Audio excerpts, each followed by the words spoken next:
Hello there. I am so glad that you're joining us tonight on Fate Mag Radio.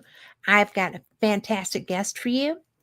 But before we get started, I wanted to say thank you so much to the board of the Scientific Coalition on UAP Studies for doing a great event. There were so many presenters, and I love it because it truly is an international group of people, and it's all science based. So, me and a bunch of rocket scientists is a good time. And it was great to see Science Bob McGuire there, Mr. Lala. So make sure you give her a smooch. And I'm just really excited about having had such a great weekend because I've gotten really into this stuff. Who knew, right? Somebody else that's really into this stuff is our guest tonight, and that would be Brent Raynes. He's a paranormal and UFO investigator. He is a multiple title author. He wrote with Rosemary Ellen Gully, who, of course, was such a friend of fate, John A. Keel, The Man, the Myths, and the Ongoing Mysteries. He has written with Brad Steiger, Visitors from Hidden Realms, The Origin and Destiny of Humanity as Told by Star Elders, Shaman, and UFO Visitors. With Timothy Beckley, The Edge of Reality, Dreamweavers, The Mastering of Time and Space. I'm like Grand Illusions, the spectral reality underlying sexual UFO abductions, crashed saucers, afterlife experiences, sacred ancient sites, and other enigmas. Because, Teal Gray, who is also a friend of the show, is one of my favorite sacred site visitors. And I just had the best time learning about this stuff.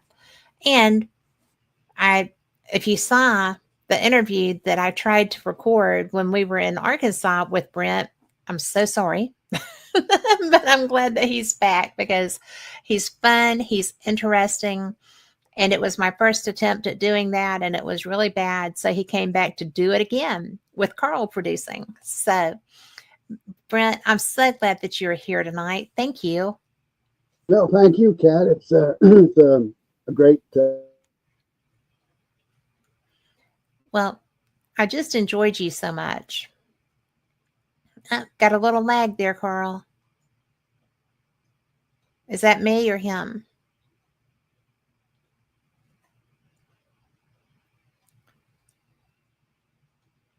Good video, but just no sound, which is kind of essential to these things. Okay, now I've got you. So, can you hear me now? Yeah, could you hear me? I was blabbing away. Well, I could, but your video froze on me. So I'm glad that we've got that, functioning again.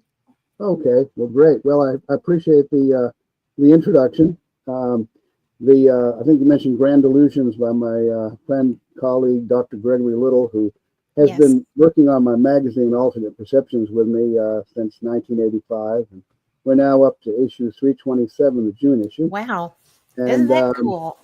Yeah, and I wrote the forward and afterward to that book, Grand Illusions and People of the Web, back 1990, People of the Web, Grand Illusions, 94. And Joe and I will be joining Greg and his wife Laura in Ohio next month with the Association for Research Enlightenment. We've got a busload of people from the ARE, and they're doing an Indian Mouse tour, so that's going to be fun.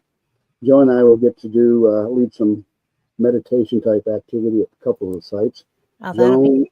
Joan, my wife, is Cherokee background in her ancestry. She's related to a great, several times great Conosoto over in East Tennessee. We visited his gravesite twice. He was a beloved man of the Cherokee, and she's been really very, very drawn to the Native American spirituality stuff. We used to have a sweat lodge behind our house, and have had a lot of interesting experiences in that regard. But anyway, so what should we talk about? Oh my goodness. Well, I am pretty much game for anything. I had so much fun with you, and it was such an unexpected to do thing when we were at the Ozark UFO yeah, Ozark Mountain UFO Conference, which is one of my favorite conferences on the planet. It's small, not too small. It's small and it's You know, very up close and personal with a good group of people. And hello, Lori. It's a really good opportunity to interact with authors and experiencers. Um, it's just a yeah, fun I conference. gathered that. Yeah, I gathered a lot of the people that gather there have had experiences themselves, and I Mhm. tried as much as possible that I couldn't, and I, wrote about it in my Yeah. Alternate Perceptions magazine about some of the people I met, including, of course, the MC, Forrest, who was had been in the field for years, worked with MUFON, Yes. and been at just about all of these Eureka Springs conferences since they started about 1980. And man, I mean, you know, he introduced himself that Thursday night when Joe and I first got there, and he sat at the table and said, "We have a mutual friend down in Huntsville, Alabama, Sue." I said, "Yeah." Yeah. She put on a conference there years ago as MUFON state director for Alabama, and Yeah. he spoke there. And anyway, he proceeded to tell me about when he was 10 years old. What got him into the field was he had a counterseen a disc-shaped object with landing legs that first saw it about 10 feet above a pasture, and then it came down, and he was with his best friend and his best friend's mom and dad coming back from a barbecue in the summertime, and they saw this thing off in the distance and stopped to see what it was. And as soon as they identified, hey, this is one of those flying saucers, he said, "I've never seen in all my years a grown man suddenly freak out like this. He got us all back in the, I guess, the station wagon, and said, he down that country road like crazy." And they say he still didn't want to talk about it, but he said that really put him on the path. And Yeah.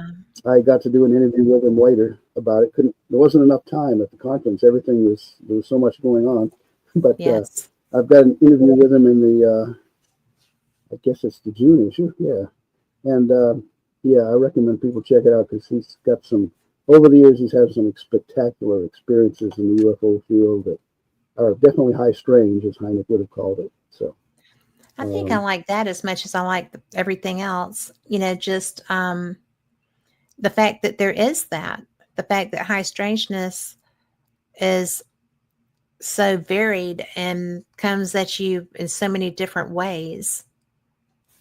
I just, yeah, and it yeah, really goes back at the very beginning, although you know, it really with Fate Magazine, 1988. I mean, the first issue was that they had the Kenneth Arnold hmm, story of his sighting, and over the years we discovered that there was so much more, and yeah, you know, there was an early mindset that didn't evolve sufficiently that included the person, and we realized that you know, I guess about a decade ago there was a interview with his daughter, um, who named Kim, who described how right after that episode, the sighting they had of those 9 objects traveling at tremendous past Mount yeah, Rainier in Washington State, that a ball of light appeared in their home, and according to Kim, it apparently appeared in her you know older sister's bedroom, and then apparently went down the hall and into Kenneth Arnold and his wife's bedroom, and he was so shocked that he jumped out of bed, fell to his knees, and he began to say the Lord's Prayer, because he this was quite a startling experience, you're right. and there was just a lot going on, and in their life, and he saw. He had a feeling there was an invisible presence. He would see a something sit down in the chair. I mean, he'd see the cushion just sink, but couldn't see anyone visibly there, but felt that they were someone. And he had other sightings as well. He became a repeater. So, and then of course, at the conference was Kathleen Martin, and Mm-hmm. she's the niece of Betty Hill, and Betty Hill, of course, is one of the certainly a very well-known alien abductee, quote unquote, in the UFO field. Uh, Yes. you know, one of the early ones, and that whole story again is, we heard about an abduction and the craft, and she and her husband coming back from Canada down to the White Mountains, New Hampshire, in 1961, and there's uh, you know Betty says there's a UFO. Barney says no, no, no, it's just an aircraft, and then he gets out with his Right. binoculars and looks at this thing and sees these beings in this, and he freaks out, and then they have this 2 hours of missing time and strange beeping sounds, and come to find out over the years, as you learn from you know Betty and other family members, there was other events that happened as well, that were again high strange, and Yes. uh,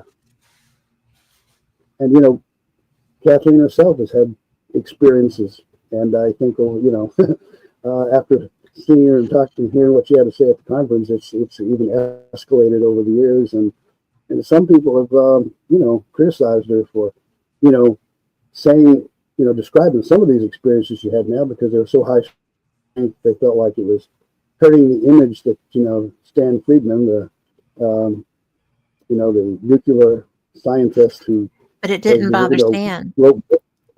Stanton was not bothered by her No, doing that because that I was know, her but there's truth. some people that have this rigid mindset, that you got to follow a certain path that's Yeah. acceptable, Well, and Stanton side play. had a certain Yeah. openness to woo, as it were. He himself was completely science based, but I interviewed him a couple of times, and he was not unfamiliar with the legends and the histories that had the woo factor, and he didn't mind discussing them. His writing Mm-hmm. was not woo based at all. His writing was strict science. But I think that the special um, relationship that he and Kathy have made that possible for him to kind of embrace her and her experiences. Other people may have thought that it was derogatory of him, but I don't think he felt that way. No, and I know that Kathleen introduced me to a Pam Nance out in, she's an archaeologist and anthropologist background in North. And she's had numerous experiences, and she really was very much into paranormal, and she was doing a talk, and Stan Friedman was there, and introduced them, she and an associate of hers, to Kathleen, and then as I was interviewing Kathleen, she introduced me to this Pam, and she recently wrote an article about her experiences in my magazine, Right. and there's so many people who are actually involved in investigations, like Forrest over there, and with the embassy at the Eureka Springs UFO conference back in April, and they have a reason that they're in the field. They've been Yes. touched by these experiences, themselves.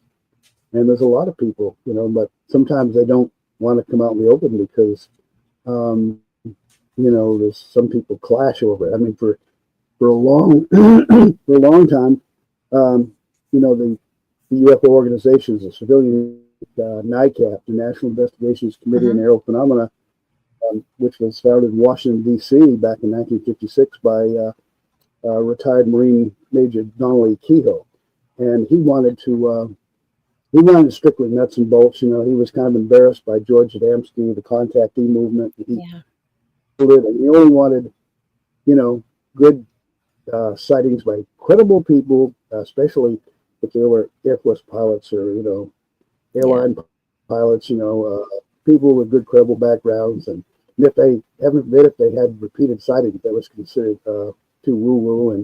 And if, came out Yeah. or stepped out of the craft, well, yeah, that's, and well, anyway, that's how that went. the Aero Phenomena Research Organization, that formed in 1952, that was actually one that accepted the occupants. And so we began to get reports from Central South America as well as across the United States and other countries. And, but, they didn't want the too woo-woo, though. They had to be like scientists who were collecting soil samples and whatnot. And I think sometimes the phenomena accommodates us to what in our experience is what we can maybe process. I think Greg Bishop over Radio Mysterioso over in LA has come up with this and talked with others. I don't know if he started or someone else, but how we're like kind of like co-creators of the UFO narrative, that the maybe the phenomena, the intelligence wants to approach us in ways that we can kind of it kind of appeals to our perspectives or notions about what the phenomena is, and takes these little baby steps in introducing itself to us. Right. And I don't know putting that right, but it's like for a long time these things are very similar to what happened in other cultures centuries ago. I mean, we could look at the Bible as those wheels in a wheel and so on, and say with Ezekiel and Enoch, were they early contactees or experiences of similar things to what we're experiencing today. So, and Kathleen told me, because I visited, spent a few days down at Kingston, New Hampshire. Betty invited me down back in July '76 to visit with a family down there, and Kathleen's mom and their mom, and we went sky watching, meeting different people.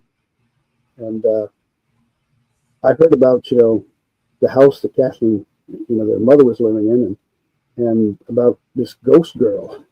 And then later I'm talking to Kathleen about it, and she said all that activity began when a UFO landed across the road from our house. Really? And I said, oh, yeah. I didn't know that. There was, kind of like poltergeist activity. One time she was visiting, and she was in a separate room. Her son was in another room, and he was quite young at the time, and she heard a noise, and she goes in, and he's swatting at an orb flying around the room. And so she grabs him up and takes him to her room for the rest of the night.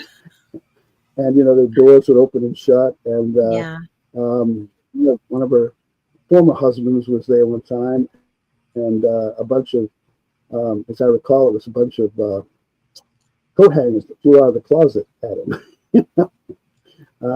So again, like the Kenneth Arnold story, I mean, we hear just one version a lot of times of the story, and then there's these other ones that were actually happening, but it might take us years before we hear all the details.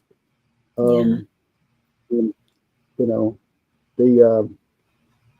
was talking to an Albert Rosales down in Miami, Florida, he's a Cuban American, but he's had experiences his whole life, and that's what drew him into all this. And he's compiled a series of books about all these cases he's gathered. It's thousands of them from all over the world, and he gets them from magazines, books, he compiles them, and whatever data he can, and then he also people write him about their own experiences sometimes too. And I was interviewing him, and I said, probably what we're hearing, like some newspaper gets a hold of an encounter, close encounter, and we just get that one version. But if we could really, follow up on all these cases and,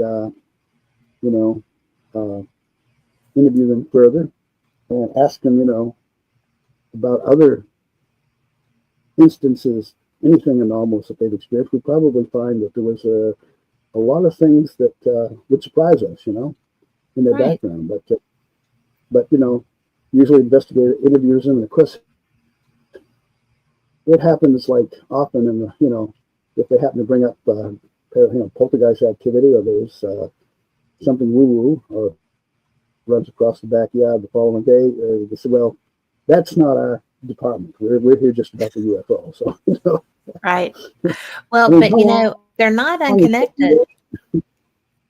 If you have I mean, the one area of high strangeness often comes with a buddy, another type of experience. And because it's almost once you're known somehow. I don't really know how to explain that, but I know several people who had abduction experiences and then started having stuff in their house and then started having Mhm. other things going on around them too. And a lot of times they don't know which started first because they're like, well, am I having, you know, alien encounters because I'm already exposed to paranormal activity, so that's a draw. I just, I've only had two clients of mine that had more than, had multiple happenings like that. But it's just weird Yeah. that It is. once that top is popped, then you're fair game somehow. That's the wrong rule. And That's it's, not a good phrase, but kind of, you know. Have you yeah, found that it to be seems to true? open people up. Yeah, it seems like in some cases it's a close encounter and an alien contact or what we interpret as alien, some outside intelligence interacts with the experiencer.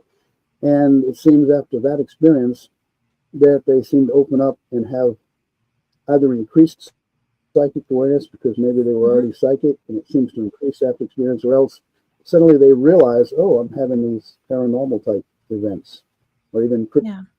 phenomena, other things that are happening in strange dreams maybe and synchronicities and whole panorama of unusual things.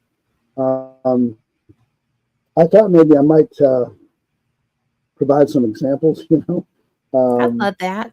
it, I mean, huh? this is about you and what you have to share and what you want to talk about. I'm just glad you're here. And Well, I'm glad I'm here too. Thank you.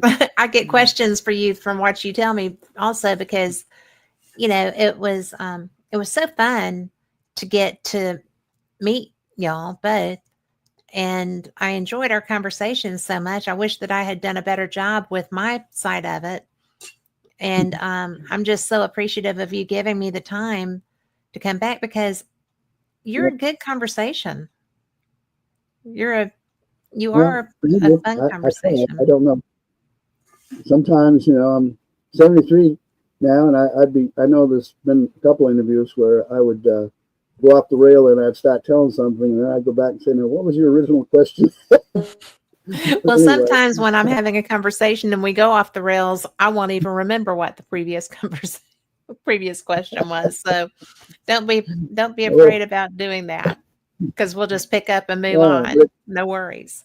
but it's good. It's good we can talk. Whatever we say is recorded anyway. But anyway, there's one story that came up years ago, and John Keel wrote about this because I wrote a book on John Keel, and Yes. and I interviewed people who knew him because I had talked with him on the phone and corresponded with him quite extensively. So he affected my journey. So I wanted to. I decided I should write a book, and Rosemary Guiley knew him, and I interviewed her, Yeah. and she did a forward, and then she also helped me. She actually reviewed the book, made sure all my T's and I's were dotted and Yeah. T's were crossed and all that sort of stuff. And she was very good at that too. Maybe every page had little notations, and she would also suggested other people I should interview, because she knew Hmm. Keel quite well, and attended some of his 14 meetings, and she would. She even went over to the UK to Stonehenge and places with him, Hmm. and had a picture that I included in the book where he was standing in front of Stonehenge. And so, and I wanted to let people know not only about, because a lot of people, including Rosemary, I was just going to write a biography about Keel, but I really wanted to talk about the ongoing mystery. So he set us, helped us set a lot of us, like myself included, on the path. Because my original exposure back in 1966 to UFOs was Flying Saucer Serious Business by Frank Edwards. And Yeah. the dog just barked. My wife just came in from next door. Everything's okay.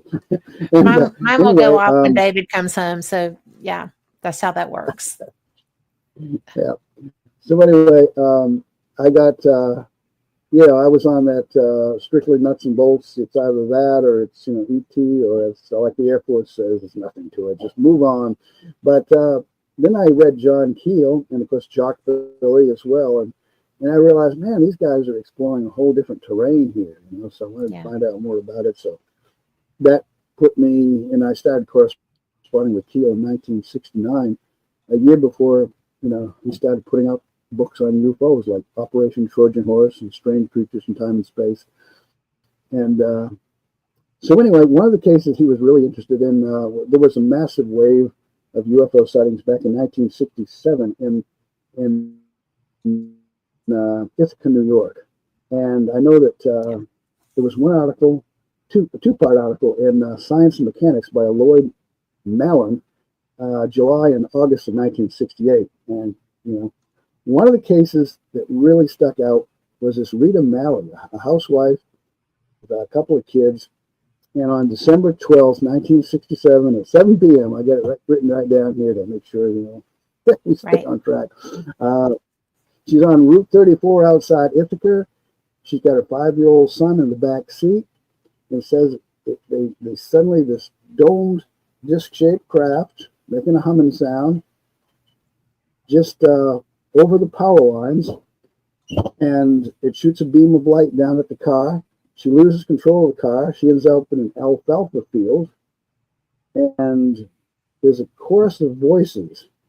And she says, the voices named someone I knew and said that at that moment my friend was involved in a terrible accident miles away. They said my son would not remember any of this.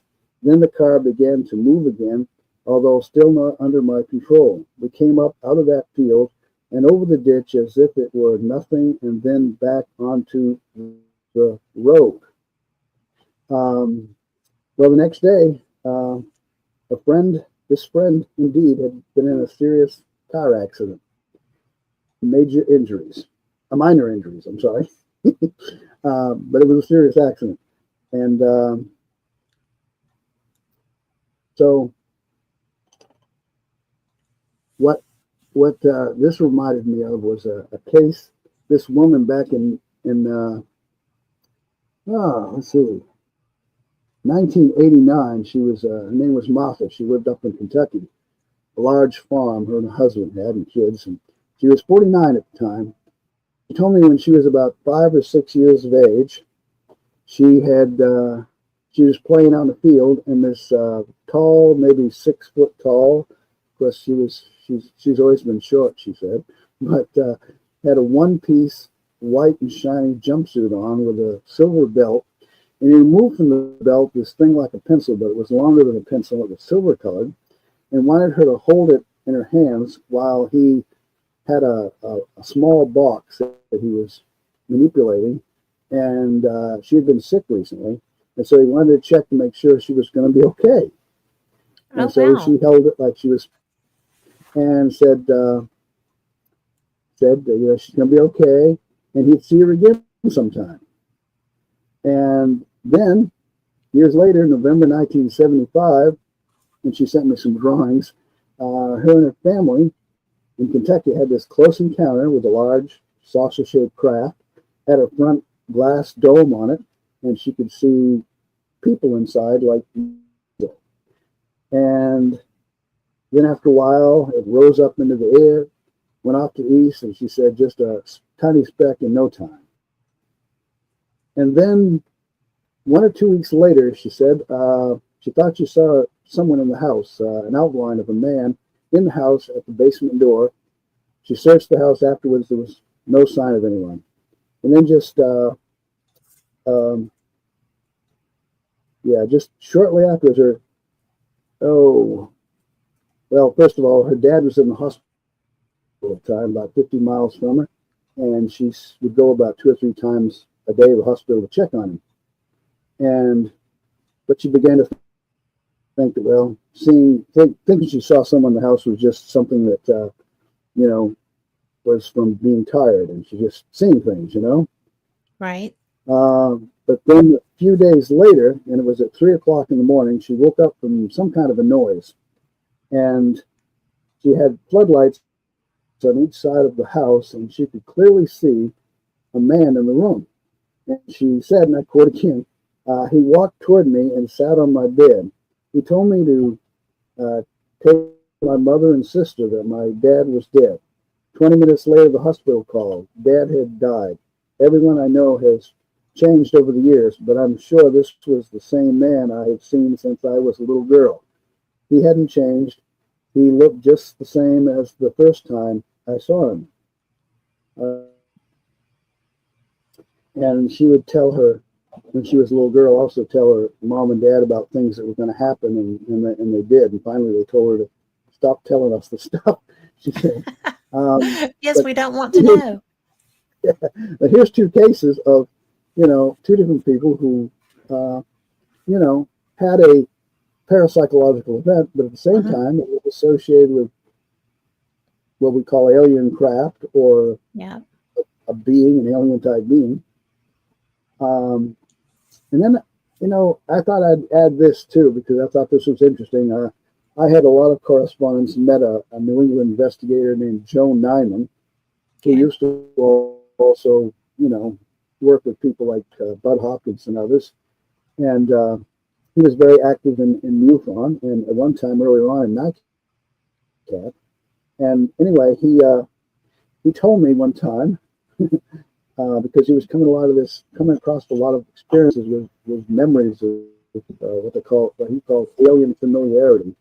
And he says, I was told by an individual that at his mother's death in 1937, he and his 2 sisters were terrified to see a figure descending the stairs.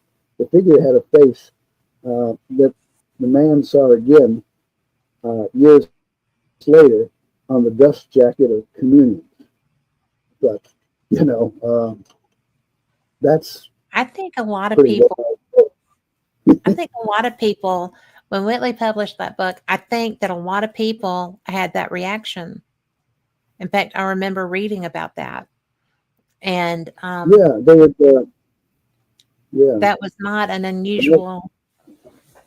People But it was recognize interesting that. It was interesting. 1937, right after the mother passed away, and seeing this figure on the stairs. So then, I figure, I don't want to bore anybody, but it's just that these stories exist. They are puzzling. They have been incredibly investigated, as much as we could. And back in the summer of 1975, I spent much of my time on the road in Florida, traveling around meeting people.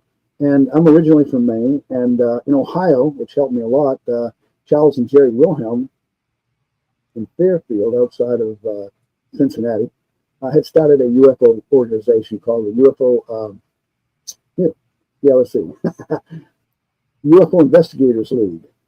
And that was Jerry and Charlie Wilhelm, and they had a basement, had a bed, and a little desk, and they said I could stay there and travel around from point to point. That would, so I wouldn't, which helped me tremendously, of course. And they had a case they were investigating, a Jim Miller and a Jerry Black, who worked with them. And I had already met Bob Pratt, and he got involved in this case. And as well as Dr. Ileo Sprinkle, the Wyoming psychologist, who also hypnotized a lot of experiences. And so what happened on January 6, 1976, these 3 women from Liberty, Kentucky, took this Mona Stafford out for lunch because it was her birthday. She was 30-something. And to a place, a town nearby to eat. And on their way back, they remembered seeing a flying saucer. a dome, disc-shaped object with lights around the rim. And suddenly the car was speeding up, and the other two ladies were saying, "Hey, slow down!" And she with her foot and says, "I'm not doing this." The car is Wow. speeding on its I would own. have, yeah, And that's scary. yeah, and then they had like 80 minutes missing time. They couldn't remember the whole, suddenly found themselves in another location. And but they remembered seeing this, the flying saucer.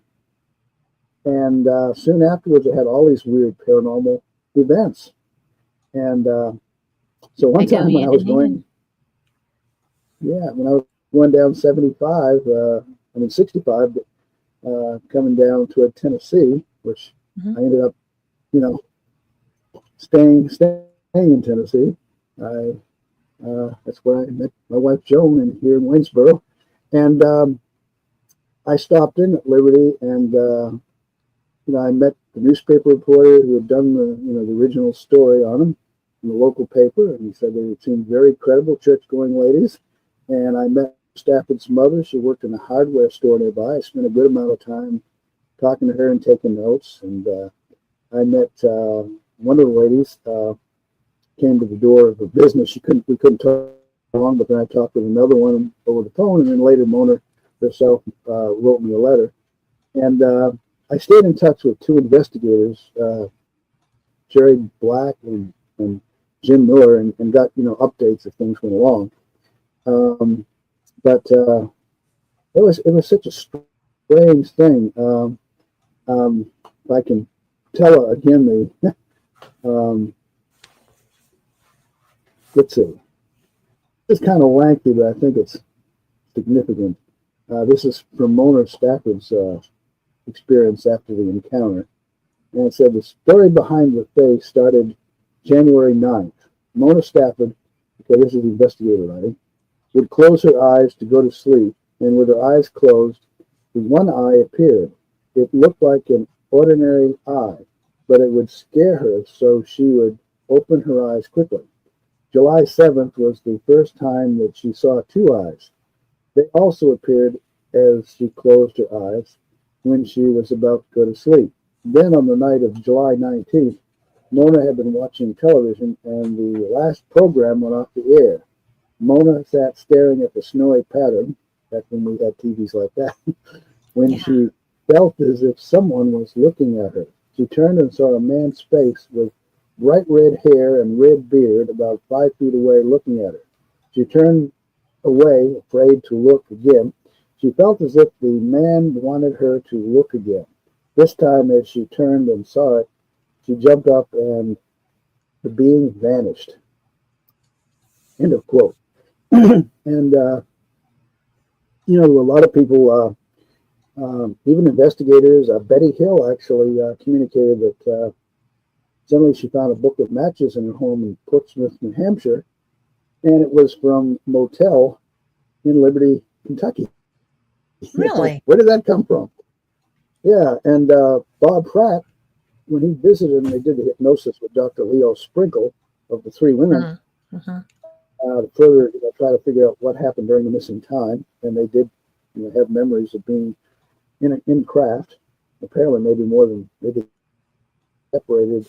They were separated and maybe in different crafts. Maybe who knows? But they was what they described. Now, Bob Pratt told me that when they were done, they had a room at a motel where they were doing the hypnosis, and then they were leaving in a car, and he was in the back seat, as I recall, and he went to wave, and he said the ladies were gone, they weren't there, and he thought that was odd. They were just standing just before they took off, Yeah. and then one of the ladies wrote him, and they were waving at him, but didn't know why he didn't wave back at him.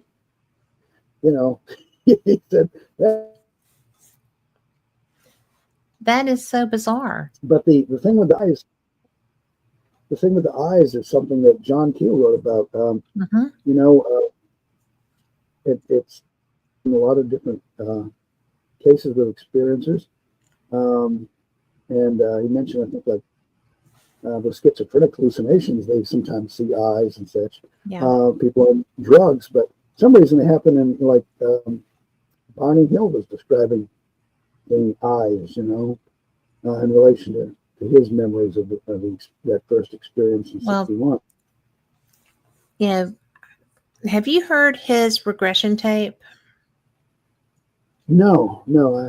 I mean, I've heard bits and pieces, that have been played over the media over the years, but not Well, the it's. entire thing. I was at an event where that was played, and it was horrible.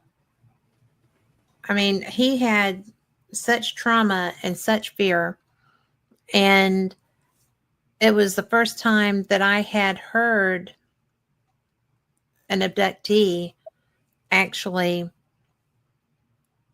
in terror, right? And Hmm. because he was reliving it as they were recording. And I was so surprised because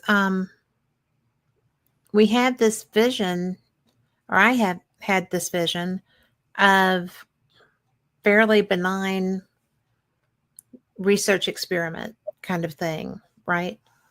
And based on what I've heard from other abductees. And when I heard that, I had been doing this research for a while at that point, and I was so taken aback and I'm an empath, so I was very upset myself hearing that, feeling for him. And Hmm. I had not realized that it had been that traumatic. I don't know what I expected, but it wasn't quite that. Have you come across in your research other people who were as traumatized?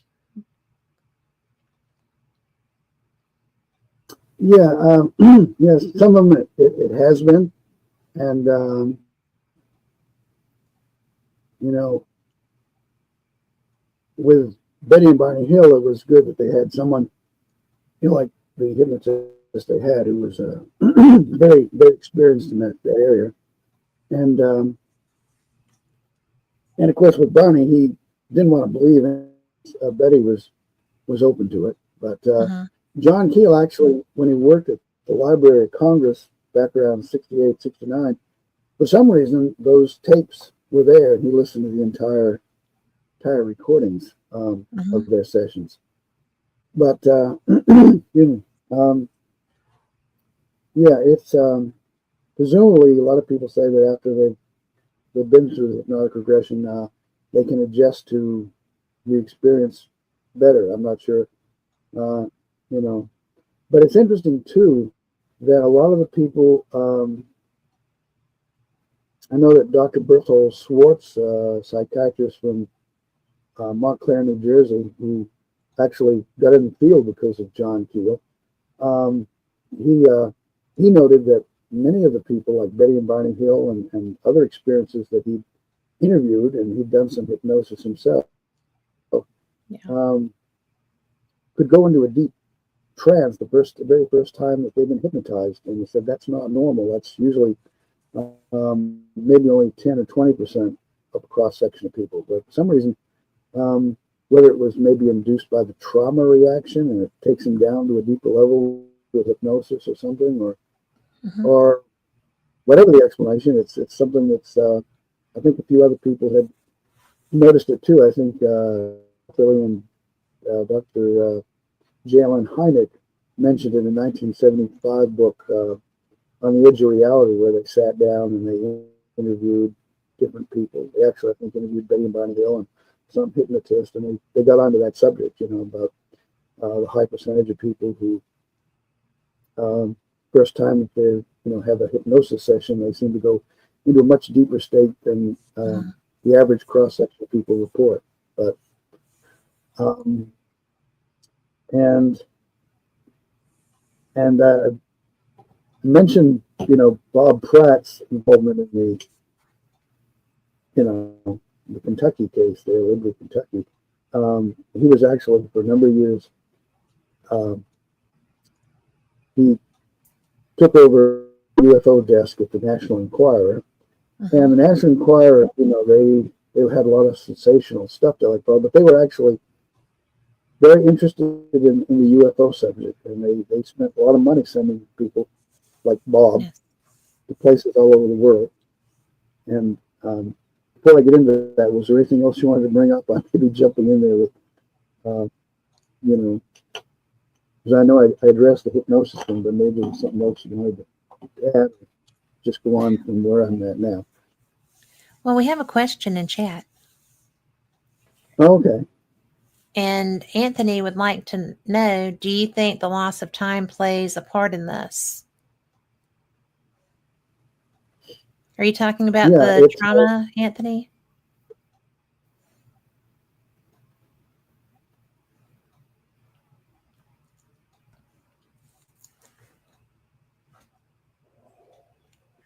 I think that with a time loss, you have to be more traumatized because you don't know what happened to you while you were gone. You don't know what was going on. You don't know who was doing what. That would be frightening all by itself.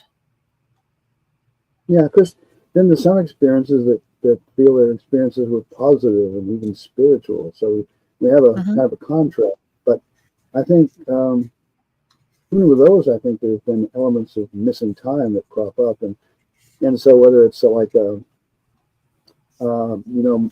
who are mediums, like mediums will report that they have kind of like a missing time. People ask them, a spirit takes over and presents a message, and afterwards they have no idea what happened.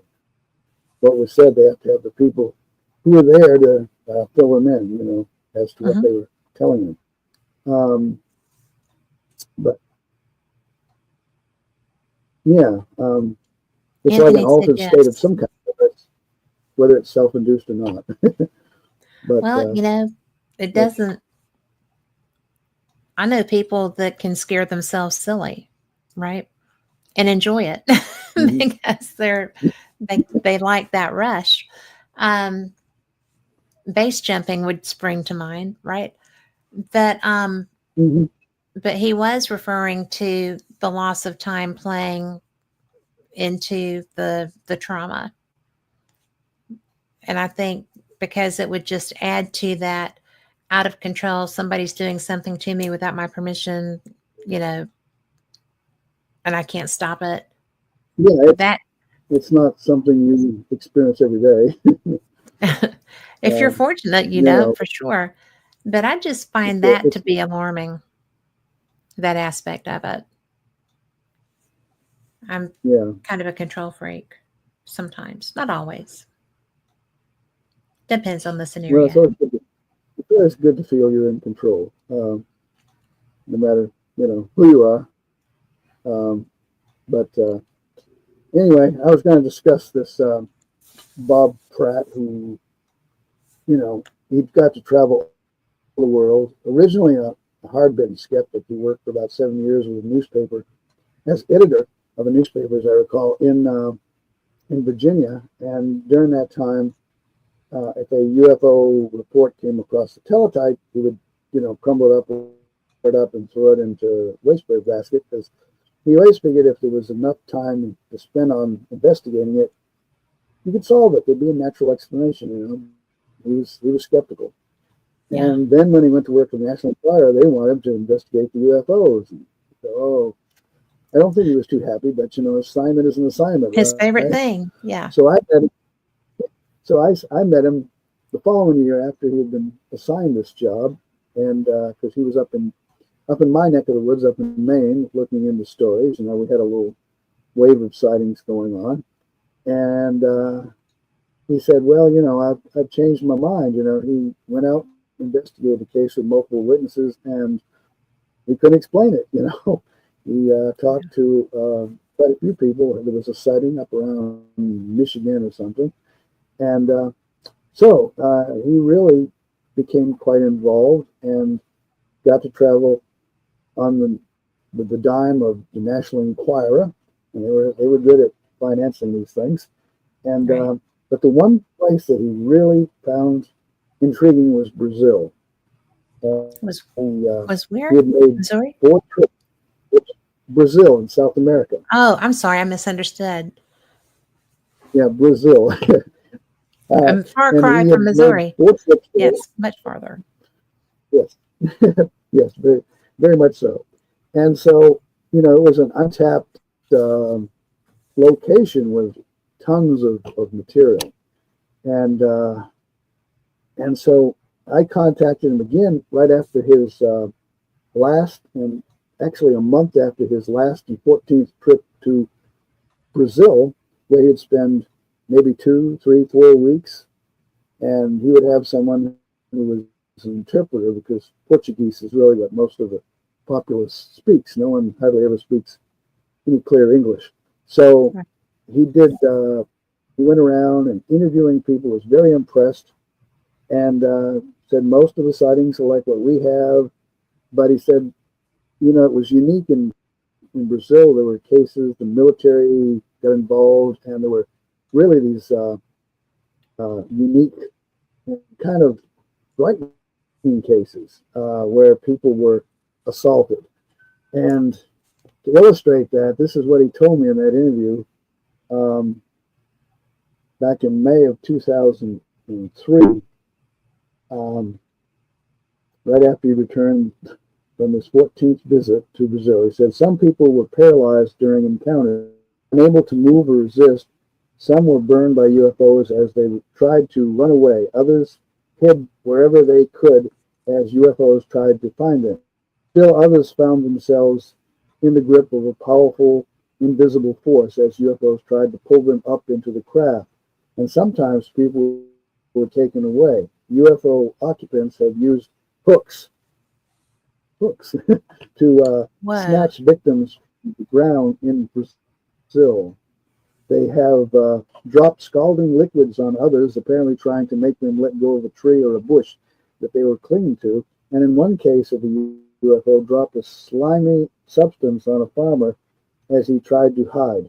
Still, another UFO dropped a glowing bubble of about 1.5 meters wide that exploded silently in the faces of a man and his wife riding on a motorcycle. Sometimes people weren't safe even in their own because beams of light from UFOs would pierce tile roofs as if they didn't exist and burn someone inside. Most of these people recovered from their injuries, but several were permanently impaired. I have also investigated a few cases in which victims died during or after, and you know, that's Well, pretty that's not pretty bizarre at scary all. stuff. That's Well, it depends. that's Maybe that is the lab experiment theory. I see where that comes from. And Anthony was talking about the temples around there through Brazil, but this is a type of abduction that we do not talk about here. yeah. I mean, some of it's very barbaric, like hooks. Yes. Taking someone up, and one guy was taken up, and his son-in-law was visiting his house and opened these wooden shutters to see what this guy was about, and he was being hauled up into this cone-shaped craft because he was on the underside. He couldn't tell what it looked like from the side. Right. He was looking at it from the bottom, and he's apparently, I believe this is the one who got hooked, and this little man came down, made sure he was hooked real good, and then they started pulling him up, and it was sort of a donut-shaped thing, and in the middle was the opening, and when it got up high enough, he managed to kick his feet on the side, and it got loose, and he fell a good distance, 20, 30 feet, but luckily was into a bush, although unfortunately the bush had thorns in it, but that saved him from any serious injury, except the trauma. And investigators were there soon afterwards, and said that, and of course Bob interviewed him later too, and he's had showed his injuries and such, but what really was sensational, and Jacques Lee also went down to Brazil, and that's recounted in Confrontations. And I got to talk with Jacques Lee in an interview too, a little bit about all of that later on. But from about September 1977 into 1978, there was a massive wave in Brazil, northern Brazil, but there's this island at the mouth of the Amazon where approximately 40 people, patients from 18 to 50 years of age, had encounters with these in their body.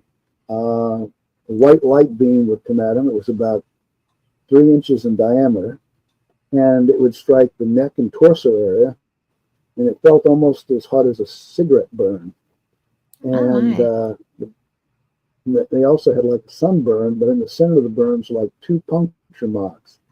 And they would have headaches, trembling, dizziness, red blood cell levels dropped after, Well, and then after about 7 days, they'd return to normal. But 2 people died while soon after encounters. I think one had a heart attack. And what interesting, the Brazilian Army, Air Force, Brazilian Air Force was there in force, taking lots of film and photographing these things. And the locals believed this was like chupas, or chupa chupa, a supernatural being of the mythology. And the local doctor, a lady, thought, that that's all it was. But after patient kept coming in, she began treating their symptoms. Wait, did you say they thought it was Chupacabra? This is something unusual. And then one day she stepped out of her office, and there was it sounds similar, but they called it chupa chupa or chupa, and it was kind of like a vampire type being. Okay, I was thinking Chupacabra. Maybe so this is my where bad. Sometimes it incorporates. But anyway, Jacques Vallée said that he found out that it was an American firm that come by, because all these newspaper reporters were in Allen too, and they were taking spectacular pictures of these UFOs. And some American firm came down and bought up all the negatives from the newspapers. And he says, someone in America has proof that UFOs exist with these negatives. But the doctor said that this thing was just right above the main street. So people were shouting at me to run, but I didn't. I was too fascinated. And this And it's so not anyway, I was just going to say, I don't know. This is a side of things that doesn't get spoken of. I've never heard of an encounter of that nature on that size level, where a whole region is being terrified. That is, it makes you wonder, what's going on now. In December of 2005, I'd been invited to speak at the ARE, Association for Research and Enlightenment, the Edgar Cayce Foundation in Virginia Beach, Virginia. And Jacques Vallée was there. And I've been corresponding with this lady that Bob Pratt introduced me to, who would accompany him on his investigations, Cynthia Newby-Luce, who also had a professional background and master's degree in experimental psychology and anthropology. And she lived in a village up to the northwest, a small village northwest of Rio de Janeiro. And it's a very complicated name, so I'm not going to try to even say it here. But anyway, she was there. She'd come in to try to meet Jacques Vallée, and maybe me as well a little. But anyway, we've been corresponding. And then she also introduced me to this Brazilian general's daughter, who is married an American, lives in Virginia now, Denise Uchoa Slater. And her father was General Paulo Uchoa, and he occasionally comes, he and his wife, to visit her. And then she sometimes goes down to Brazil to hang out with them, So they're still a close-knit family, even though she lives in America now and they're still in Brazil. And his father was Alfredo Machoa. Oh my goodness! I just touched you. Okay. If I didn't have headphones in, there would have been a response. So it's all good. No. Headphones, earbuds. Okay, it's okay. She was sleeping in our bunker. Um, but anyway, Well, I uh, have a question. but yeah, You know, the stuff that we're discussing is not what's normally shared about UFO encounters as far as what happens in our country. And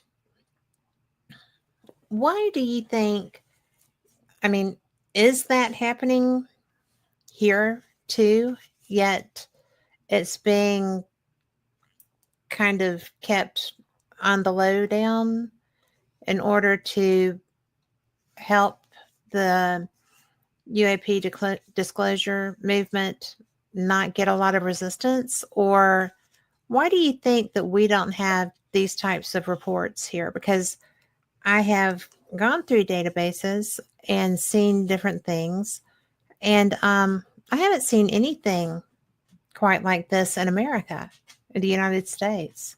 well, Bob Pratt did write a book, UFO Danger Zone, and Jacques Vallée wrote about this in Confrontation. So it is out there. Denise has 7 volumes written in Portuguese, so that when maybe when she retires, she's going to go through them and translate them into English. Mm-hmm. But she got these with the permission of her grandfather, and who was this respected Brazilian general.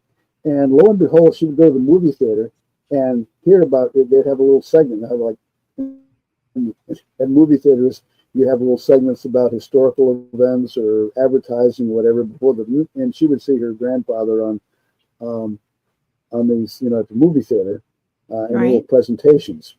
And one of it was because, as she told Bob Davis, I mean Bob Pratt, that's different from Bob.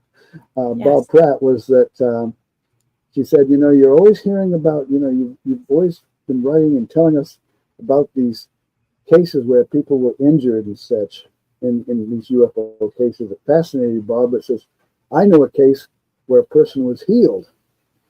And Mm-hmm. so this was actually, and she, and after I met them at this conference in 2005, Cynthia Newby-Luce, who lived in Brazil and was this person with a master's degree in psychology and anthropology, and Denise went down to Brazil, and they met this Burnett Gomes, and she had developed CHAGAS, Chagas Mm-hmm. disease. And what had happened is a lot of people that lived in these little huts, and they lived on like a dirt floor, and there's this like beetle bug that comes around and bites them, and then it causes an inflammation in their heart later on, where it kills them, and Oh there's no my. known cure. So anyway, General Ochoa, because this girl had been living with him, and they had helped her get to go through school and everything, get her education, and so he wanted to do something to help, and he had been watching these UFOs, and he actually became a contactee, Brazilian general, and so because his daughter Denise had allowed me to interview her, and she told me of her own sightings, going back as a little girl, and then later she actually formed a little group at her dad's college that he had in Brasilia, with other students, and they would go out, and one time he actually called one in, and so I thought, wow, like you, it's like, where have you, I didn't know all this was going on, Yeah. but the people in Brazil, so anyway, she was about to die, and he went to a military hospital. He got General Choi got her out. He had told the aliens, if you do not heal her, I will not have any more to do with you and publicizing the sightings I've had. This is, because apparently they wanted him to awaken the public. So he says, our relationship will end unless you can do something for this girl. So he was instructed to take her out to an isolated location and set her down in a little chair, I think, and said this light came down. He said there was no reason to be afraid. Suddenly this blue light and a voice, and told her to raise her left arm. And then this being approached, and it was like an injection there. And she's lived many years since then. Very soon the doctors were puzzled by what had, her condition suddenly changed. Mm-hmm. And there was not all this fluid around her heart that had been there before. And then in April of 2010, her father went to the Armed Forces Hospital in Brasilia, and they got the medical records. And in a recent issue of my magazine, I posted an article about this in the June 2000. Wait, well, no, I'm not sure which. I would have to. I can send that out later, but it wasn't too long ago. About a couple of years ago. Okay. I did this article. Unfortunately, this was also around the time that Burnett had passed away in a car accident. But they also, Denise and her father had been out to L.A. MUFON, and there's also a YouTube of their interview, and they show a copy of the files and such, and talk about this case as well. So it's out there. It's not necessarily widely known, but I've done several interviews with, the granddaughter of General Lee Shore, and it's a fascinating story. I hope that she can get the all her grandfather's books, 7 of them, published. He early on was studying parapsychology, and as a young man, and suddenly realized he had a gift or abilities, and then this all so when he had investigating these UFOs in the 60s, suddenly he was somehow connected with them on a psychic level. And apparently, I read something online, and I don't know beyond that when these officers, military, were investigating the events at this island of Calaris with all this weird, attacks going on, that they would periodically brief him on the case and seek his advice. But I think how unique. We have a country where a general is an experiencer, and the military is consulting him about what's going on in one of the weird cases, And would not happen here more than likely, but I can't see that happening here. But yeah, but yeah, but then I don't know. We do have Jeffrey Mishlove, the clinical psychologist, parapsychologist, and broadcaster, who brings us New Thinking Aloud, which at one time was a public TV series back in 1986, 2002. And I contacted him not too long ago because of his involvement in the so-called PK Man. He wrote a book called The PK Man, A True Story of Mind Over Matter. And I found out that D. Scott Rogo, a parapsychologist who's now passed, but he wrote a lot of articles in Fate and other magazines, and was a real great parapsychologist himself. And he was a distant cousin of Jeffrey Mishlove's, and they worked on the PK Man story, this guy named Ted Owens. And so I wrote up an article on that. I wanted to contact him for the information. And when I talked with him, about John Keel and my friend Dr. Berthold Schwartz and such, he immediately said, well, I need to get you on my show. So I did an interview, with him. But then I got him to do 2 interviews for me. And we talked about Uri Geller, and we talked about Ted Owens. And Ted Owens, he wrote to me in August of 1971, when the same month when I went to Canada to interview my first contactee up there in Toronto. But I was just turned off by him because he sounded so braggadocious. I thought, nah. He told me, we had Apache ancestry and he was the best night thrower in the world. And oh boy, I thought, okay. But that was just his way. He was apparently had a very high IQ.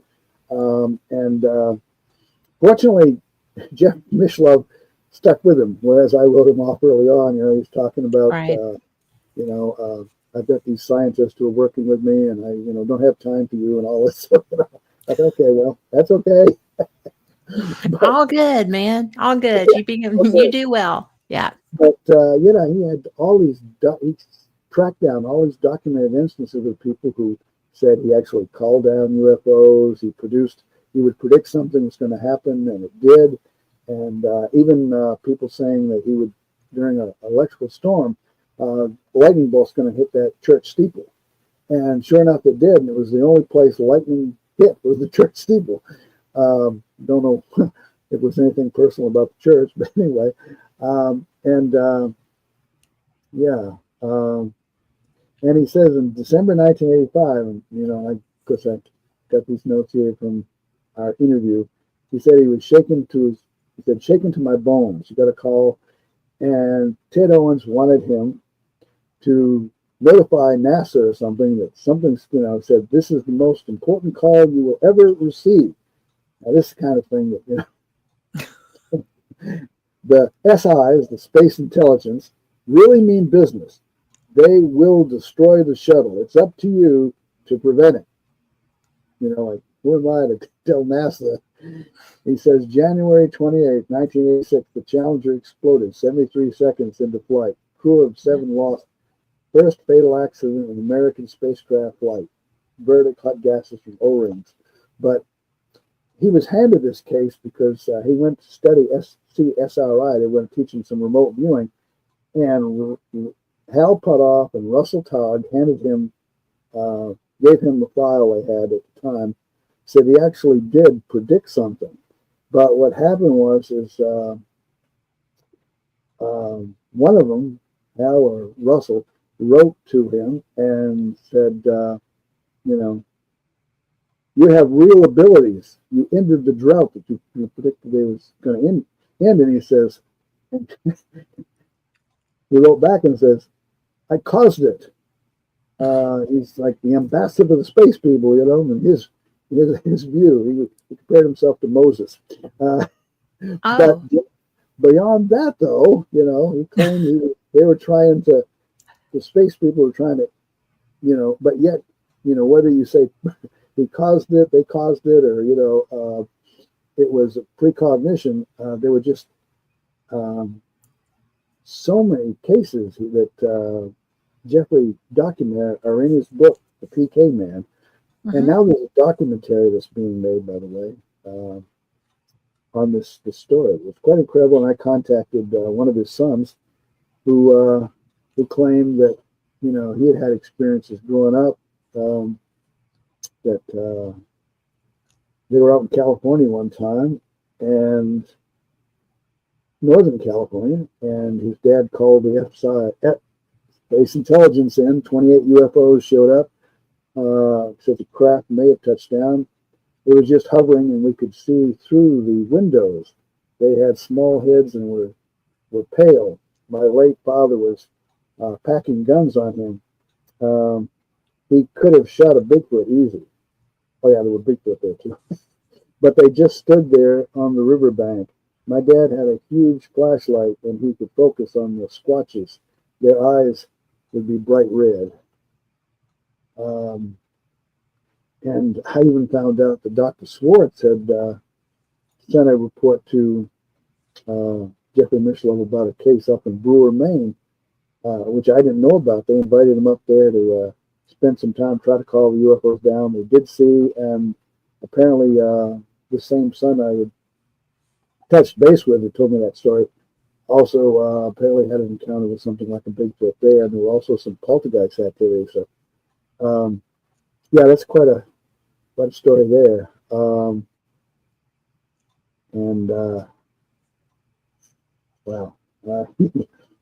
But it just goes on and on and on. I thought I'd select some of these stories to kind of highlight how. Well, one of the things that when we first met and we didn't know each other very well, I didn't know all of your background, right? Mm-hmm. So as I've gotten to know more about you, and I follow you pretty closely now, I like, you know, I'm reading through your work, but it's fun to me because you have so much history and stuff that I came to late. I didn't come TOO late, but I came to it late. And so although this is a fantastic time to be involved in this research because Mm-hmm. there's so much happening right now. And and everybody's like screaming, we need disclosure, we need disclosure. Well, we kind of have disclosure all over the place. They're not going to be trotting out, you know, Well, I even the, mean, yeah, you even the know, disclosure movement's kind of selective. I mean, it's mhm, just it's like they're really.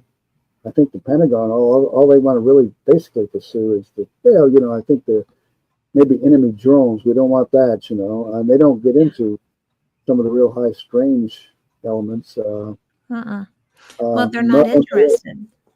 no, it's just all about the military response, that might be needed or whatever, and Yeah. uh, But uh, it's all over the place.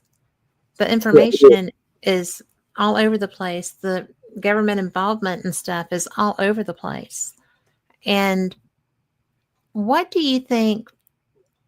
Do you think they specifically want to have the president of the United States and his cabinet walk out with men in, you know, men in black escorting aliens coming to do press conferences? What are they looking for? well, I think a lot of them don't really want to even be involved. The kind of public opinion and reaction, wanting to have answers, and the New York Times article in Mm-hmm. 2017 really focused the attention hard on the fact that we have all these military. We've had military people experiencing lots of things like this, going way back to the very beginning, and Yes, and we still do. I mean, yeah, and there was I interviewed a guy a few years ago, a newspaper reporter over and also a ufologist over in Sweden, and he went back and interviewed about 50 people back years ago from 1946, before our world broke out, these ghost rocket phenomena, and it was very bizarre. I mean, they had these craft, these rocket-like things flying around from all different directions, coming into the country like Sweden and Norway and such from different directions. And lo and behold, they would crash into a body of water. I think they mm-hmm, had four cases in one day where this happened at different lakes and such and ponds. And they might leave a crater in the water. It was like there was a violent explosion, uh, leaving no real traces behind, just you know uh, a crater or something in the water. They'd send divers down and they couldn't really find anything. right. Whereas during you know the when Germany was firing those rockets, they would leave maybe a ton or so of wreckage. But in these instances, they couldn't figure out. They assumed that these were guided, and they had a camera on board where someone was directing the flight. But it never has been explained. It went on for quite a while. There were all these instances, and didn't seem to really make any sense. They would hit the Yeah. water, and there'd be a violent flash explosion, and what was that about? And of course, there's a lot of reports of so many different beings. Uh, Apparently, outer space is just overpopulated with all kinds of strange characters. Little midgets and even little robot type beings sometimes, and then giants, even cyclops. I mean, is this a show someone's parading before us to really confuse um, our science people and military, or what's the educational factor here? What are they trying to make us realize. And I think somehow it's called it. Native Americans talk about the trickster phenomenon. Uh-huh. My friend Greg Little talks about how in the beginning of a vision quest, the Native American usually confronts the first thing is the trickster, and it's there to test you to see if you're worthy of further knowledge and insight, or if your ego will get the best of you. Uh-huh. Flatter you and say, we're going to give you the secrets. You're a very special person. Oh yeah, okay. and then you end up stuck in your little belief system. Whereas otherwise, maybe if you catch on to the game plan, that you may go up the ladder to really get greater insights and more understanding of what's actually happening. So I've thought about that. The idea of there's a mind game involved, and see how you react to it, and what you may learn from that. Uh-huh. And so, I don't know. It's very confusing, but it's damn fascinating. It is fascinating. And, when, because I've been a paranormal investigator for a good long while. And when I wound up being offered fate, I thought, well, I'm going to diversify, right? Mm-hmm. And to kind of go with what brought fate. And it was very hard to kind of break into getting people to talk to me. Um, Not so much now, right? But I was really, lucky because I got to have conversations with Rosemary at events, but I got to interview Linda, and then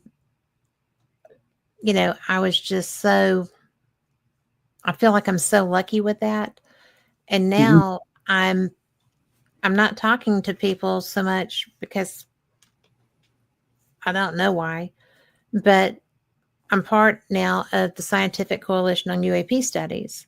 So it's all the science behind the craft and stuff. It's not woo. And I kind of like both sides, right?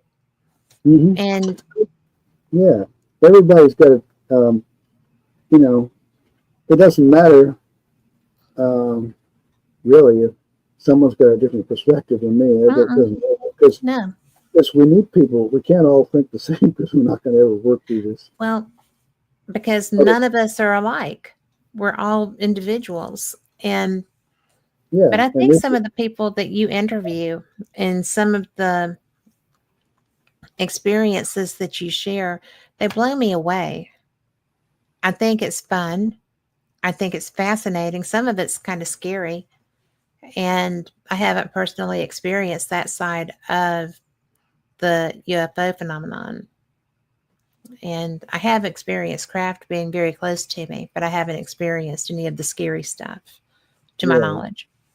But you talk to these people and it's really some very almost frightening experiences just to hear about, much less to experience as they have. Mm-hmm. And how do you find these people? How do you get them to trust you enough to open up to you about this? Because some of that stuff are very personal things that happen to them.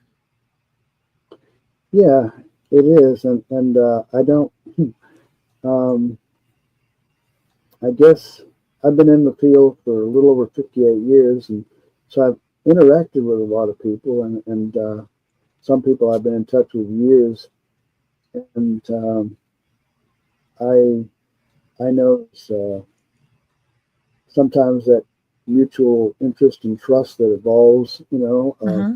It I've does. seen I've they get to kind of know you and your thought process and what you've been trying to research and investigate in your ideas, and they share with me that, and there's a bond there, and um, you know, I know of a person who had experiences, and then suddenly um, she was approached and told not to be involved, and it really freaked her out.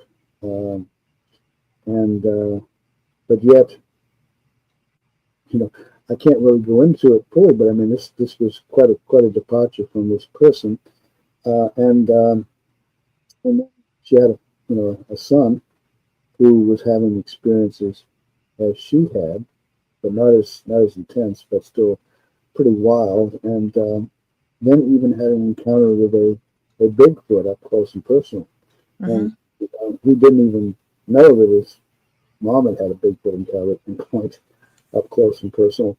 And she just wanted me to talk to him and reassure him. And then he's telling me things about, what had happened to other family members, and she got kind of upset about that. But it's, um, yeah, it's that kind of situations. And who were these two people that, came to threaten her, and why did it, I mean, she now doesn't directly deal with, the UFO element. She'll maybe make a few comments off to the side to me, but she doesn't want the public exposure. She felt this was, I guess, government. I don't know who it was, but there was definitely an impact. Mm-hmm. Uh, Most people I have contact with, it's not anything that's to that degree. Um, they just have questions. They're puzzled by it. It's challenging, uh, frustrating. you know, Yeah, there's that. they want answers, and said, "You've been in 58 years. How come you don't know more?" I Because had a there's friend. so much to know. Yeah, Yes. I mean, I've been told by a friend I started out in the field with back in the 60s. He was older, and so he was kind of elder, and took me under his wing and tried to explain things. And he was from the old school. And then a few years ago, he's reading my magazine. He says, you're kind of like more or less off the track. Why aren't you telling about the real cases? Why don't you tell them about the real cases? Yeah. Yeah. I thought I was covering the real cases, but I realized that, and that's okay. If everybody's going to be on their own journey, and I'm watching them too. I mean, I'm interested in some of the things that the government people are researching, what their interests are. From Skinwalker Ranch Mm-hmm. to State Research Institute, Uri Geller, Ingo Swan. Some of those Yeah, stories are quite fascinating, really. they are. Yeah. I will So. tell you that the whole Skinwalker phenomenon. Yeah, the first time I ever heard of Skinwalker Ranch was when I read a book written by a young man at that time named Ryan Skinner, and he Mhm. had been, the people that had put the locks on the inside of the closets and such as that had already moved out of the house, and he thought he was being coy and would trespass there, and he wound up being chased on his, I think it was just a mini bike, right? But at any rate, he was being chased by beings that I, I felt like they were looking for lunch, right? They were trying to get him. And he thought so too. But then as he got older, and he was in a pickup or in a car or whatever. And so that was my first exposure to Skinwalker.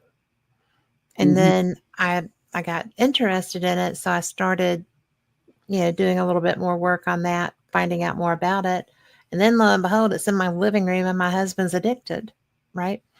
So it's fun. But I've met people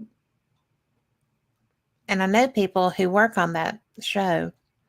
And I really irritated one of them at one time. But it's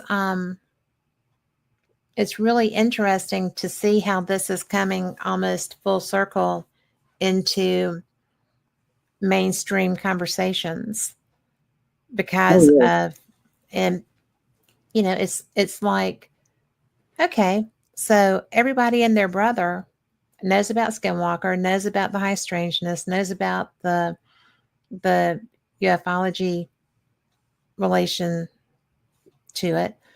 And what I was really fascinated by was the the lead poisoning that they were getting out of the little cistern there. But things are being brought into mainstream conversations for reasons. And I find that interesting because the people that are have been beating the drum for full government disclosure, aren't even taking into consideration that there's kind of a softening. Are you feeling that? And by the way, Robert Gorman is in chat and said, two of my friends and colleagues, yes, I'll always be your friend.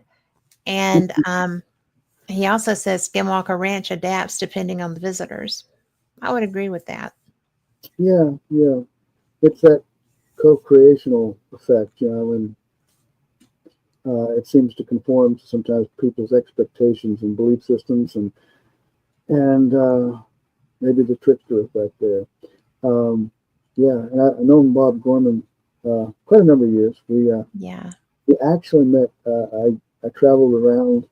I did one of my first trips. Me and a buddy from high school traveled down to Mount Misery, Long Island, where John Keel had written about strange things there, and then across Pennsylvania. And I ended up at Bob Gorman's home there near Pittsburgh, New Kensington, and spent a couple days there. That was back in April of 1972. We were both just about 20 years old. That's a lot of water under the bridge there. But anyway, yeah, we're still both at it. But I think that he's pretty special. yeah, So, and we both had a lot of interest in the MIB phenomenon.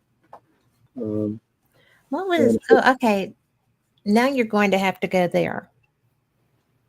I want to hear about your MIB experience or experiences, because that is something that I just love. I have been so interested in that. I found Graham Parker's book, Gray Parker's book, and I just became fascinated by that topic. And you've Yeah, actually had encounters? no, I mean, I don't know what they were exactly, but no, mainly just as an investigator, meeting people. Mhm. I met some people that people thought regular human beings. They thought they were maybe kind of, involved in it to where they became obsessed with the MIB to where felt they were actually being controlled by the intelligence to perform MIB type activity, human beings. And develop psychic powers or whatever. I know outside of Philadelphia back in 1972, I was there investigating a couple of men, one of whom they were very deep occultists, and they were known by the local occult community, witches and so on, who I went around talking with. And people were actually afraid of this one guy who had a lot of characteristics similar to an MIB. And one woman told me she met him on the astral plane, and he was like a hooded, sinister-looking figure, and didn't want to mess with him. And I step outside of this place where all these, I can't remember the name of the building, but it was a group where metaphysical people like to gather and talk. And this one guy who knew these two guys, this guy just happens to be there in his car. And I'm told, hey, Brent, you need to meet this guy. And essentially, I'm shoved into the car with him. And, he's the guy that people were, kind of saying they were shaken up and had weird experiences with. Right. So, I was trying to interview him and question him. And he was very sharp and talk about someone you couldn't really pin down. Um, I would, ask him whether you've had out of body experiences. Um, what kind of energy do you have, and so on. And he would answer, but it was always in a way that didn't really answer the question. Right. And so finally he says, "Why don't you let me ask you the questions?" And I said, "Okay, fair enough." and, and so he started talking about, now, MIB. I know you're interested in MIB, but he says you're really not interested in just documenting one case after another. You want to figure this out. What does it all mean, and what is it, that covering? Says, like right now, I could be diverting your attention to something you had planned, and the plan was that center that we were at. My friend Floyd Murray was going to arrange for us to spend the night and do a ghost hunt. That after meeting him, though, that got ruined. So I thought, and it was just, and then at the end of it, he had a convertible and he put the hood up and he turned the heater on. I thought, what the hell? And it's getting warm, and it was not it wasn't a cold night or anything. And then he started talking about, I wonder what it would be like to cut the fingers off an MIB, see if he's a robot or a human, and giggled. Oh, my. I said, okay. And so I think I terminated the conversation at that point. I felt like I'm not really getting anywhere constructive. Did you leap from the car and run? No, I don't think I actually run. But anyway, it was an interesting experience. There was a lady, a psychiatric social worker from England who lived nearby, and she was a ufologist, and she was having what she said were genuine MIB problems and strange poltergeist effects in her home. And these two men took care of it for her. And so she really thought that they had something going on. And Floyd Murray said that he had a Kundalini type experience one night. And afterwards, he was able to engage in conversation with him about the occult and things at a level he hadn't previously.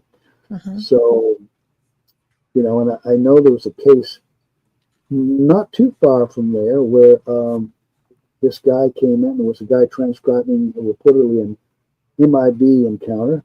And while I was doing that, suddenly this dark suited man appeared in this bookstore where he was working. And he apparently didn't know how he'd get in. Apparently the door was locked, and then he escaped. But it left behind a identification card, which said he was with military intelligence. And well, not very. If he left his card. Yeah, it sounds deliberate, doesn't it? But somehow that sounds entirely deliberate. Yeah, but the police came and documented. But apparently, hey. What are we supposed to do with this? I mean, you say you're writing up this thing, and so I don't think much happened there. But it was a colleague of John Keel's that actually, a guy who used to live next door to him that was sharing this episode, and the lady psychiatric social worker from England. I learned that this guy that people thought was kind of MIB looking actually would send secret little messages to John Keel. I don't know what they consisted of, but through her, he would have her send it enclosed with her letters to him. So I know John Keel got his share of strange letters over the years. Okay, I want to take you back in this conversation when you were talking about having a Kundalini experience. What would that be like? Well, it depends on the person. There's a lot of people who are experiencers that feel they've had the Kundalini. I know Dr. Bob Davis, who's a neuroscientist, worked with, I got to know him really well when working with the Foundation for Research into Extraterrestrial and Extraordinary Experiences back a few years ago with Ray Hernandez and others. That, we went to Australia, and there was a woman, a former medical doctor, who was channeling spirit alien messages. And he said suddenly while he was there, he was experiencing these uncontrollable movements. He had these feelings that, he said he became like a tree hugger afterwards. And he um, he said this stuff is real. I talked to him on the phone afterwards. Brent said, I had these reactions that people described when they had Kundalini, and I would I think it was he went out. Yeah, he went out to Sedona, and he couldn't stand to be around crystals, quartz crystals. Mm-hmm. And I said, there's another person told me that they went to Sedona, and the quartz crystals affected them too. They were contact experiencer, but I met him a few years later. Him and Nancy Tortry, who's also a former attorney from New York and has had her own contact experiences. She wrote How to Talk to an Alien, Mm-hmm. and we were sitting in a library talking about all this weird stuff, and he said, now, he says when I just relax, and if I don't, he said it would look weird if I was doing a podcast and I did this. He says, but I'm going to show you what happens to my face and so on, the weird movements, uncontrolled movements.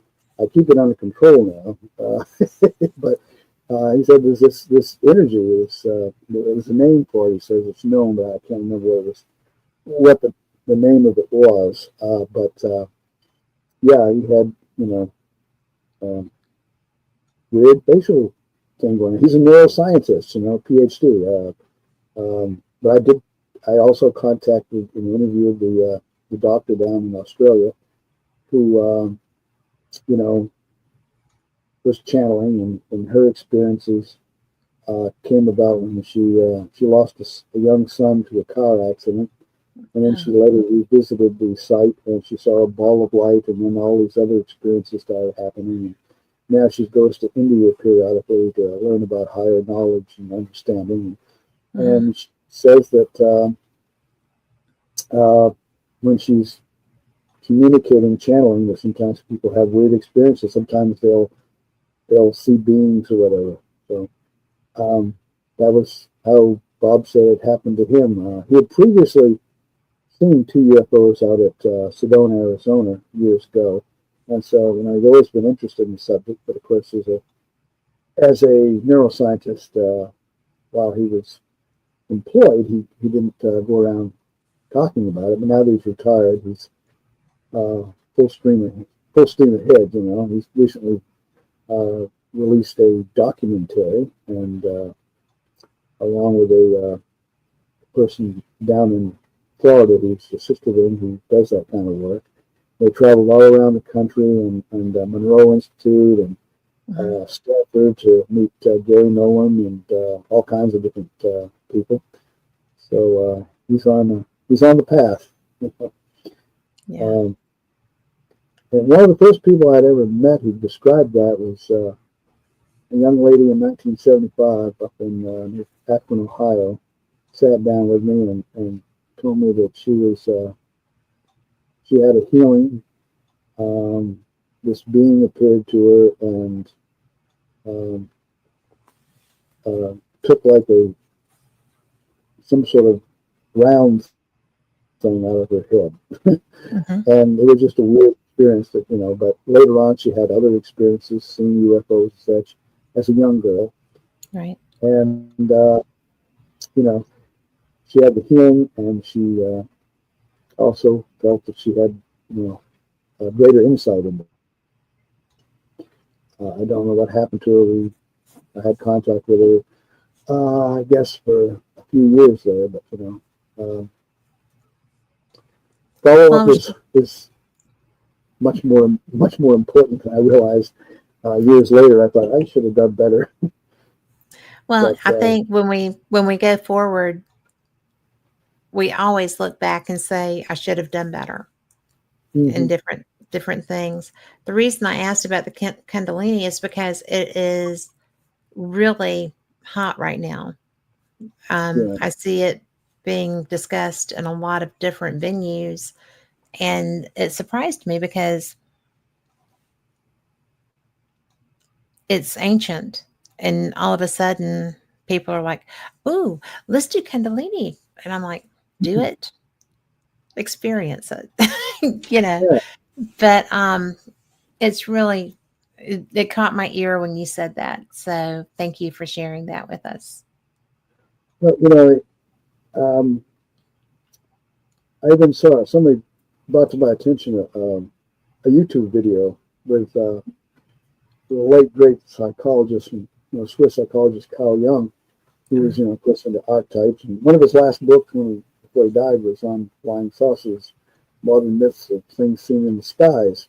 Mm-hmm. And, he said some very interesting things. And in this one particular YouTube, he was talking about a woman he met who seemed highly intuitive, and she was describing having a Kundalini experience. And I thought, oh, way back then, the guy who was interested in the archetypes of flying saucers was also talking about this woman he met who was describing what people would, from the East would call a Kundalini awakening or something. And yeah, so, but Just synchronicities. Yeah, a lot of synchronicities. I've, back when I finished up with my, came back to Maine from the summer of 1975, and I was going through kind of a crisis. I say a spiritual crisis, because I accepted Christ back in May of 1975, and then I went on this journey, and some people tried to talk me out. I said, no, I've been planning this for years. And so I was going around the country and doing experiences with researchers, and no regrets there. But I was hearing so many different versions of what to believe spiritually, and finally I just asked Creator, show me.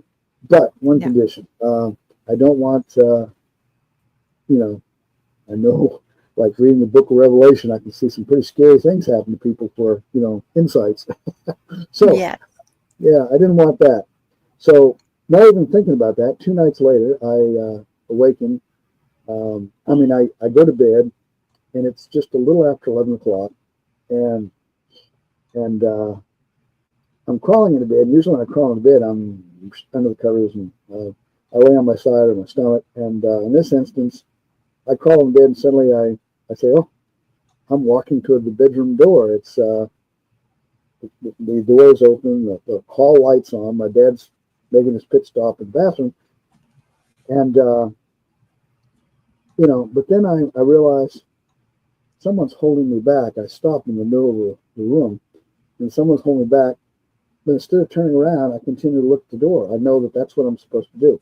And only reflecting on it later do I realize how strange that all was.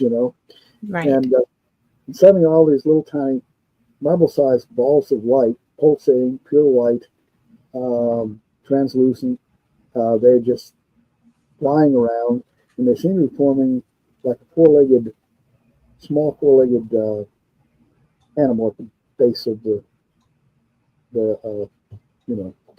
door. And then before it finishes forming, I'm snapped. This is like seconds, just a few seconds, and then suddenly I'm back in bed. But the thing is, I recall that I was laying on my back looking up at the ceiling. Why was I doing that? I usually, when I'm bone tired, like I was headed for bed, and I should have been in the bed with the covers over me. So, of course, my father came out of the bathroom and went downstairs, so I followed him, and I told him what had happened. He said, well, that was quite a dream. Well, I've never had a dream like that.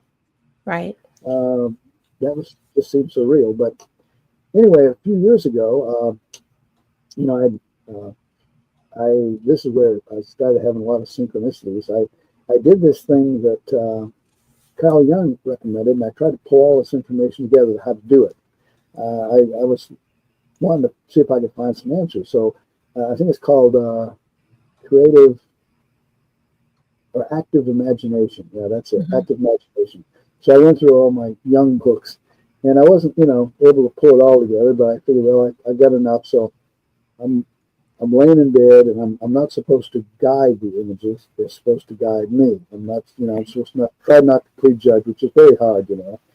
And anyway, in the end result is that I fall asleep, and I awaken back in like the 1975 bedroom I was in up in Colville, Maine, of my parents, Yes. and it's like there's other people in the room, and I don't know them, and I'm kind of, who is this? But then my mom appears in the center of the room where I was in 1975.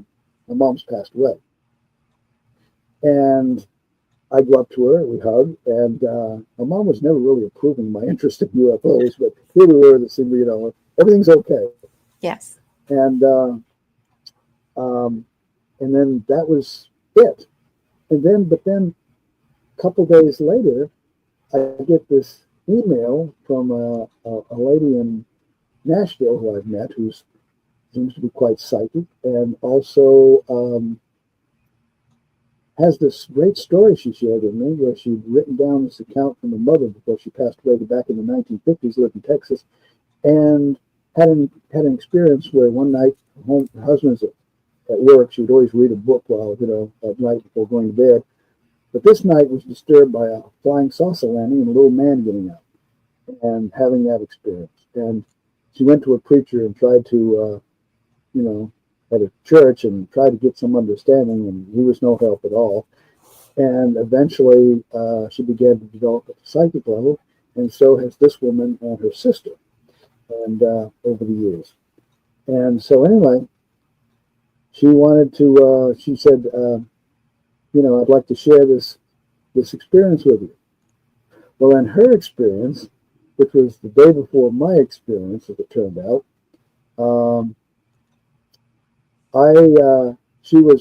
I was coming to her house as a TV repairman with some other people, and her deceased mother was there, and telling things and communicating things about me. And I thought, wait a minute, you had a dream where your mother was, and so it was like you Synchronicities. didn't, but it was like a karma thing. And then I think it was about a month later, another woman up in Missouri I had investigated, because she had ghost experiences, UFO experiences, and so on, said, Brent, I had this unusual experience. I got a sunburn having a dream. I said, okay, can we talk this evening? Not a Sure. dream. So we,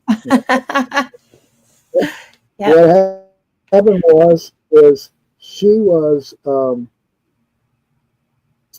this building, and there were people who was crouched down on the floor. She was the only one standing, and there was these glass windows, and there was a bright light outside, and her mother appeared and said, you don't need to be alone at this time.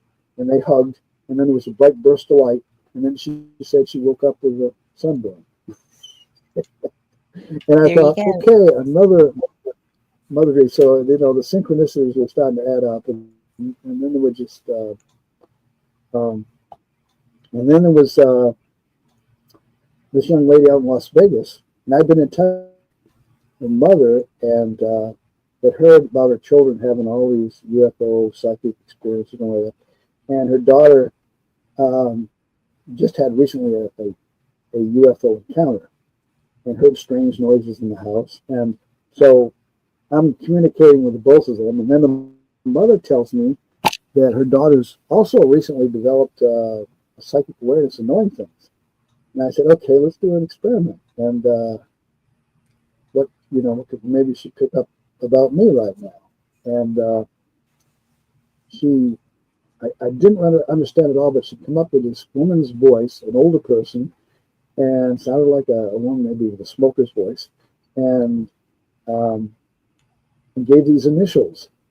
I thought, I was racking my brain, who on earth I know that has these initials? Because I was thinking about the UFO people. Mm-hmm. And then finally I gave up. I just gave up. And then 2 nights later, I have a dream, and I meet this Margaret Ross, a lady from up in Ohio who had passed away recently, and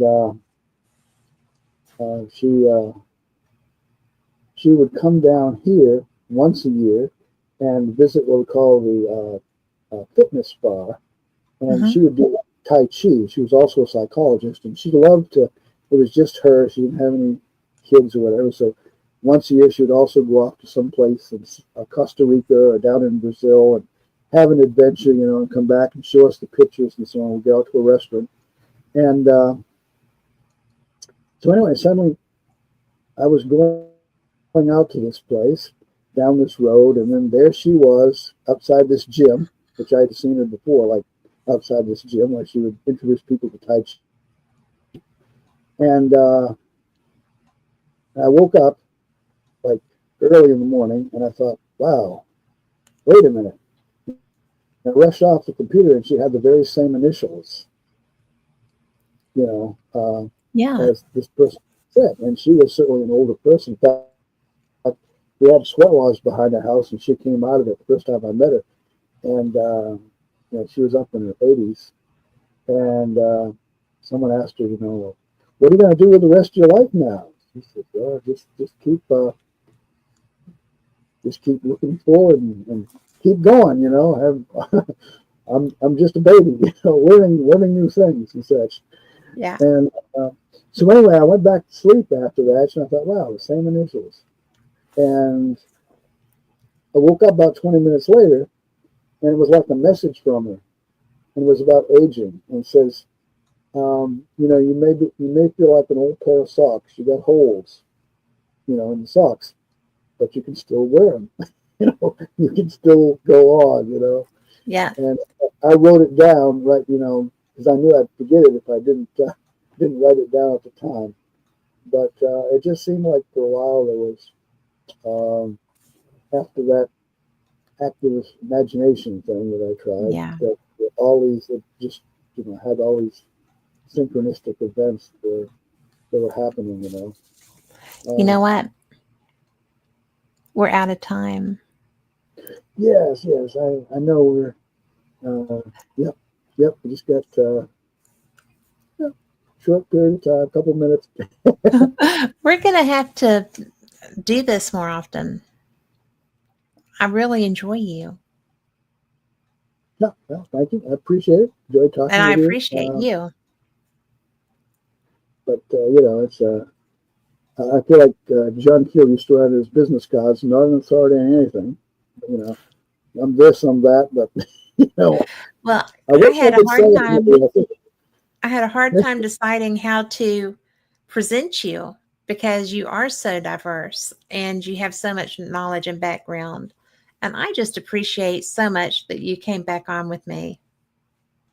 well, I appreciate that you invited me, and we could do this again. I enjoyed meeting you out at Eureka Springs, and even though the recording didn't, we got to talk a lot of stuff over anyway. We And did, and it was fun. it's probably a little different than what we talked about then, but anyway. It's Um, still it's still great. yeah. Well, I Both appreciate great. it. And thank you Yes. for having me as a guest. Well, thank you for being here. And for all of the people listening, and Robert said loves us both, which is good. I love him too.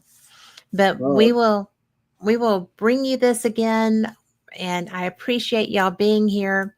If you have not checked out Brent's sites, go and find his books on Amazon.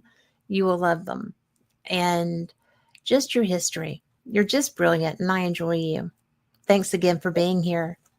Then I don't know, but anyway, thank you. And yeah, alternate perceptions once a month, apmagazines.info.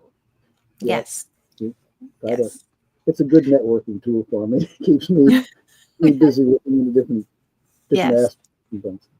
So again, thank you, appreciate it. And yeah, Thank you. just name the time and And place. I'll be there. thank you. And for everyone listening, y'all be blessed. Have a great week. And we will see you next time. Same cat time, same cat channel. Good night. All right.